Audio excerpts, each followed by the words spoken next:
still believe she's going to be able to see somehow, someday. This takes 10 years off.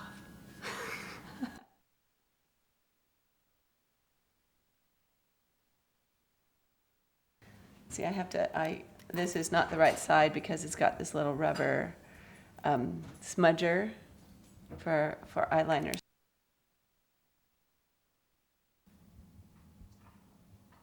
I just use my hand, my finger to brace. Okay, the eyes. Yeah. She got in 2 car accidents in the early 90s, and that's kind of what tipped us off, and that's what caused us to go to the doctor. They gave her a variety of tests, and they told her that she had RP, Retinitis Pigmentosa.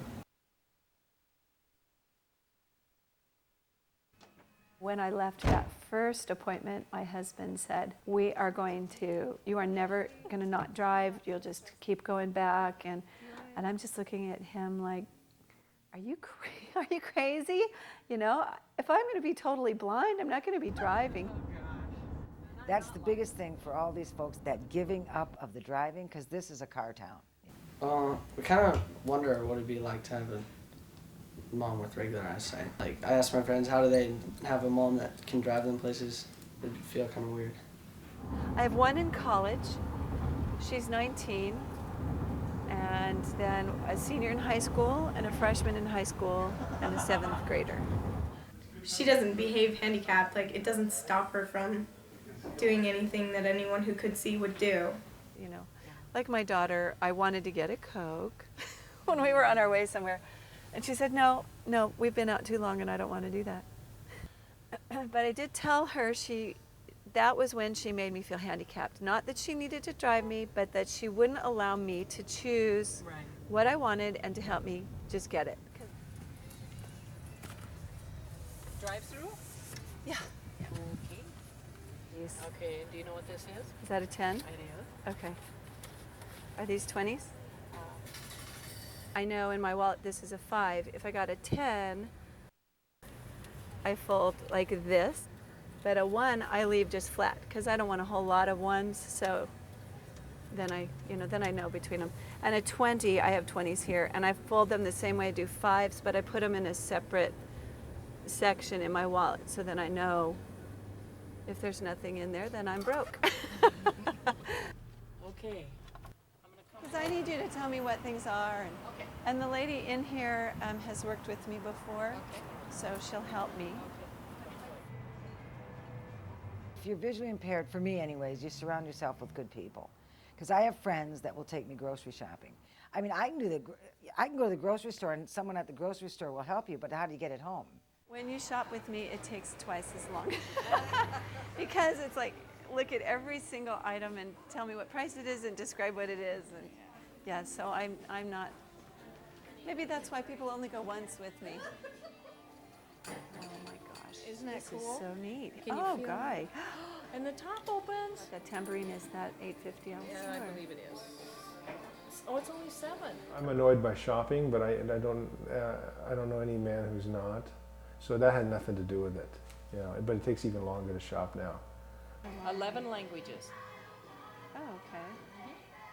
Is it something that you read, though? Yes, it is, actually. Up until a year or 2 ago, she could take the largest print, a computer screen, you go to that 36 point, you know, she could read that. What I don't know is when she goes over the threshold, I can no longer do it. And she got to that point, and that was very frustrating for her. She has decided that it was time to learn Braille, which she did. You know, you feel first like, I don't want to be around everybody that's blind, but then it's so wonderful to be around people that are blind because they know what you're going through. You know, you can only imagine what someone's going through when they can't see everything. I was wary of Braille because I thought, boy, that could possibly really bum me out. But she loves it. She's so happy. I mean, I take her to the bus stop on Tuesday mornings, and all her bus buddies come rolling up, and she jumps in, and they all say, "Hey, there's Diane," and you know, and she jumps in, and off they go. We have 13 different routes at Braille Institute. Diane's coming in on a certain one, and that's great. Okay, Willie, you be nice. Are you guys sitting back here with him? Are you sitting back here? Where's Frank? I gotta sing to her again today. You got to do one of your poetry. Oh, a song. A song. Yeah. You gonna sing it in Braille? Yeah, she gave it to me in Braille. Okay, sing it for us. Practice. Oh no. This is why I don't sit in the back every time.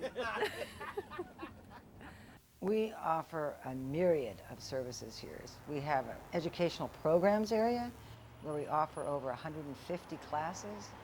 This morning I have computer lab and typing, and then this afternoon I'll have sewing. I'm taking sewing this morning, and this afternoon I teach is leathercraft. Okay. Okay, steps. Got it. And they do everything from sculpture to ceramics to printmaking, mosaic tile, knitting, crochet, anything you can think of. They do that down there. The cooking classes are very popular because they realize they can still cook. Gonna chop up. I got so many things for you to do. You're gonna chop up a Because a lot of times people, when they first lose their sight, they think they can't do anything anymore. We kind of got into this funk a few years ago, a couple of years back, where she didn't feel like doing anything. It was very hard for her to do stuff. But Braille taught her how to do that, you know, just little techniques. And it opened up a whole world. We've been eating better for the last year than we did, you know, for 2-3 years before that. Is this mixed well? Oh, I think I dropped some. yeah, just do a little extra, and then do you think you can scoop them with the scooper into the? No. I can try.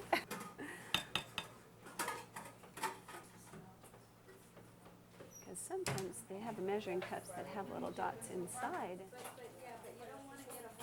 So you don't want to be the kind of person that can't get food on their hands. So this week I'm holding the paper on both sides, and then it also guides me to know I can touch my fingers to it. So let me just put a toothpick in. And we touch it, not look at it. Yeah, If it's dry. Okay, great. Okay. Yeah, toppings on you. That's why we use those hand mitts. Yeah, I do that Because too. your forearm is the first place it Yeah. So everybody has one of those yes times here when they're a student. And it could be any class that they'll say, I can do this, you know, life's not over. I can still do almost everything I did before. That's why we're here. Diane, her light bulb going off, you know, I can do this, was the Braille class. So I need 3 bags of popcorn. I learned Braille in 4.5 weeks, all 200 contractions. So it's just something, you know, once I'm into something, then I really, I just put all my energy and focus into. Yes. No, sweetie, I mean it. Stop it. Now I have to wash the spoon. With reading stuff and going into the store with her and stuff, like it's actually making me spend more time with her, and yeah. I mean, the positive aspect is it keeps us close together. Our lifestyle means we automatically have to have more time together. That's not a bad thing. I think something like this could be really straining on a marriage, and they're just as in love as they were 20 years ago. And he's really proud of her. It's cute.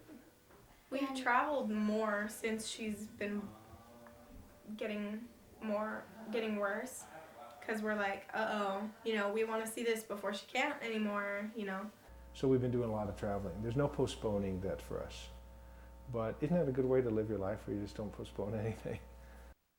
We climbed the Great Wall of China, you know, a few weeks ago. I'm in good health, so I could do that just with somebody aiding me, you know, especially coming down. I miss when we're traveling, not seeing those pieces of art from people that I have learned about. If I told you you could see 3 things in the future, clear as day, what would they be?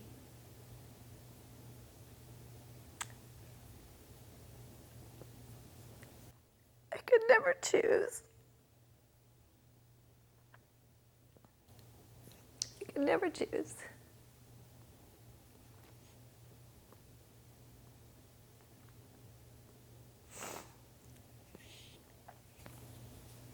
What makes you sad? I mean, what are you thinking about? There's just too many things that I won't see. You know? Too many things. You know, not to be able to see my parents or, you know, my grandchildren or my children, my husband. You know, you do let it go, but, you know, if you allow it to, you know, you could be like this every day. So it's just not something you focus on. I was even thinking, oh, my dog. I want to see my doggy's face without looking at the side, because he's never seen me look him in the eye, you know. But, you know, I don't know that I could be, my life couldn't be happier with my full vision. It would just be different. My purpose, I don't feel my purpose in my life is to be healed from being blind. My purpose is to make a miracle out of my life and what's given to me, and to let people know that whatever they're given, they can do it, and they can handle it, and life is good.